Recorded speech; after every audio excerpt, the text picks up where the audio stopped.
Welcome back. In our last lesson, we learned how to create metallic surfaces with their reflections and opportunities for detail work. In this lesson, we'll be exploring wood as it appears in still life setups as well as in its natural setting outdoors. We'll be learning how to carve lines into the paper to create the look of wood grain and how to define form and shadowing as you make knots. Wood is a great texture to know how to render because it's found in so many things. You'll often see it in still life artwork as tables and cutting boards. It's also common in horse portraits as part of barn and paddock settings. Wood textures are also found in landscapes and nature portraits. So it's good to understand grain patterns, knots, peeling bark, and hollowed out nooks. Let me start by showing you how to lay down the initial wood grain, and then we'll move on to adding curved patterns. So I'm using 20% French gray to lay down the initial light surface of this wood grain swatch. I'm not going to develop it fully because that does take me quite a bit of time, but I want you to get the essence of how I get grain. You know how I'm always telling you to do those small little elliptical strokes, overlap and blend? Forget all that for wood grain. We want you to put down horizontal strokes because they will create an underlying pattern for the layers of color that you put over that. So after I lay this down, I'll take another nice light colored pencil. This is ginger root, and I'm using 3 pressure and going across that swatch that I had already established. Time for the mid-tones now. And this pencil is 50% French grain, and at this point I'm going to start establishing a little bit of a pattern.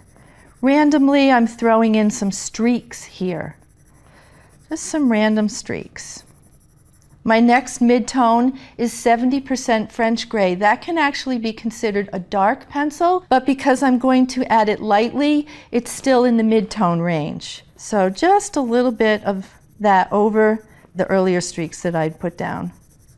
Okay, so now I have light colors, I have mid-tone colors, and I'm going to burnish because even though it's wood, I want it to look really smooth. So with 4 pressure on the left-hand side, moving to the right, using strokes that are horizontally streaked, I'm going over the entire swatch. Flattening paper tooth, working on turning it into a painterly look. That subdued some of the colors, so we'll add back a little bit more and finish it off with a few dark streaks. And the 2 colors I'm going to use for that are dark brown, throw in a dark streak over here, and dark umber. Dark umber is pretty much my darkest brown before I head into black. I won't be using black for this demo though. Okay, so those are my darks, and just to smooth the whole thing out, a light touch, a light blend of ginger root.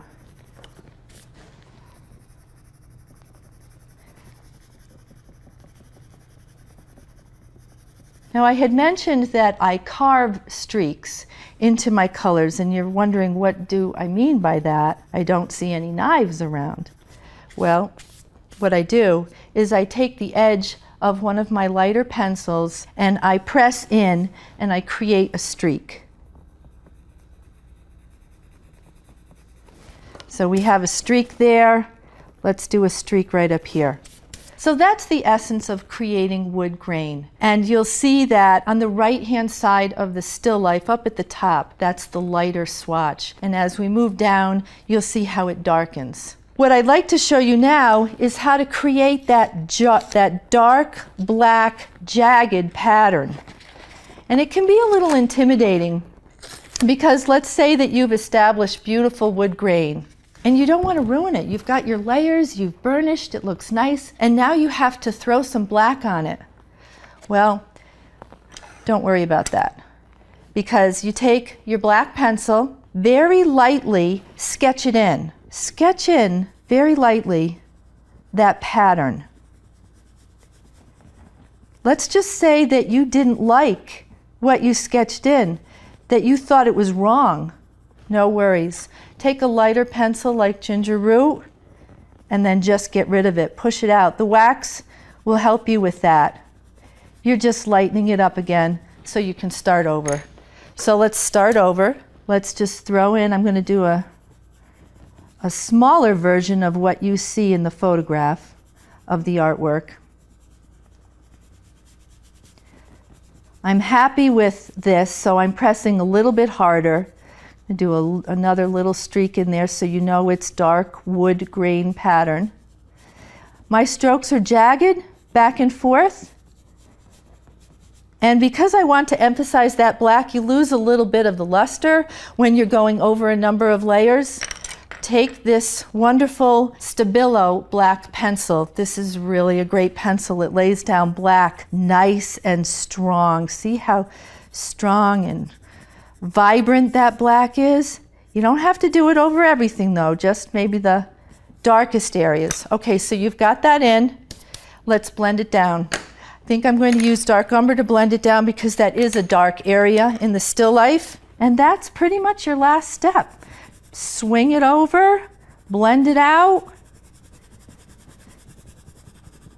and maybe throw in another line or two.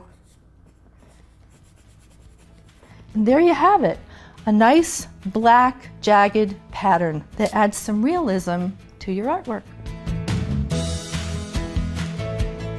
Now we're going to move on to branches. In nature, they often have raised forms and indentations. To create these, it comes down to defining the form and appropriate shadowing. Here's the section of this tree branch we'll be working on to create a knot. You'll notice that I've established some grain already. The grain comes right up to the form of the knot, so already we see that it's lifting the knot a little bit. With a lighter color, ginger root, I'm putting that inside the knot. And now I'm going to define the interior of it with dark umber. Just putting in a little depth right here. Coming around the side inside here. And I'm just establishing form at this point. Coming down underneath with a little bit more pressure because there are already wax layers here. I'm pushing down with 4. And I'll be covering that with black shortly. Okay, this little hook, I'm also using dark umber for that. Coloring in, coloring outside, and just a little bit on the top here. Okay, I'm going to develop that now with burnt ochre. It's a nice warm color. And we'll pull this all together with a few more browns. Dark brown comes in.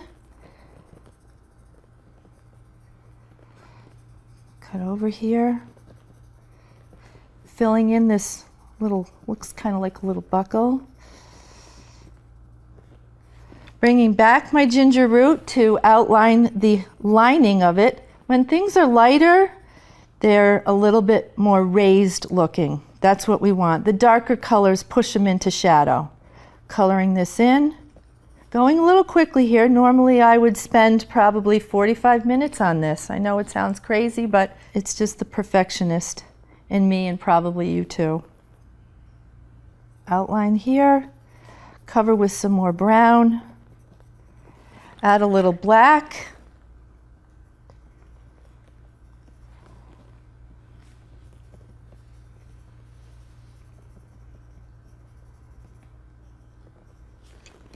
Okay, and I'm going to finesse it with some 70% French gray. This is a great pencil. It's not too brown, it's not too gray.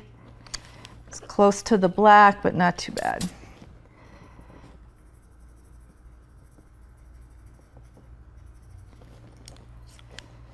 Ginger root. Burnishing now, finishing this off.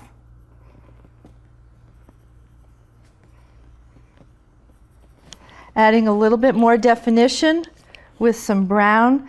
And the way I'm doing that is bringing the streaks of wood grain right up to it.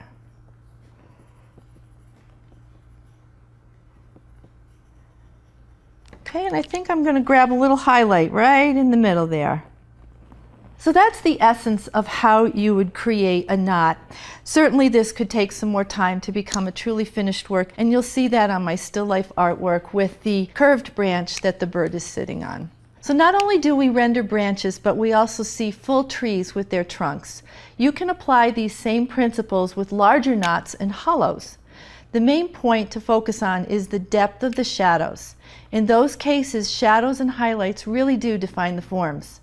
For your homework, photograph either a wooden tabletop or a tree branch and create a section of wood that includes both grain and an unusual pattern or knot. In our next lesson, things get hairy. Tips for capturing animal texture from fur to feathers. I'll see you there.